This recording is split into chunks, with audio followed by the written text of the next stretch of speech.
Gérard Bourgeot est installé sur les hauteurs du Morvan, une exploitation biologique d'élevage bovin à un peu moins de 500 mètres d'altitude. Pas de haut sommet, mais il n'empêche qu'il est désormais reconnu éleveur de montagne. On a des parcelles qui sont beaucoup plus morcelées, plus petites, plus pentues, qui ont un potentiel de rendement bien inférieur à la plaine. Et du coup, un handicap naturel. D'ailleurs, on a à l'heure actuelle une aide qui s'appelle l'aide au handicap naturel. Et c'est cette aide-là qui va être bonifiée grâce au passage à la zone montagne. On va quasiment doubler. Dès l'année prochaine, Châtain, Onlay, Saint-Martin du Puy-et-l'Orme seront officiellement reconnus en zone de montagne après plus de 2 ans d'attente. Une classification qui s'accompagne d'aides pour les agriculteurs, mais aussi pour les communes.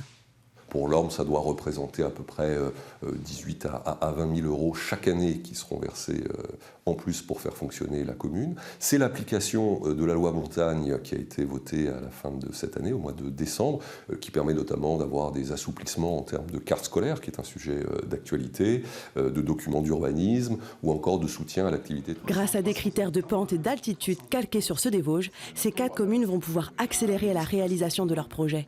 Elle va nous aider au niveau de la voirie d'accès au Chalot, par exemple, qui est de la voirie communale, au niveau d'implantation de nouveaux bâtiments, avec des nouveaux intervenants sur le AN Rafting qui devrait s'implanter sur Plaine-Foy avec un nouveau bâtiment et qui va donner de l'activité sur la rivière.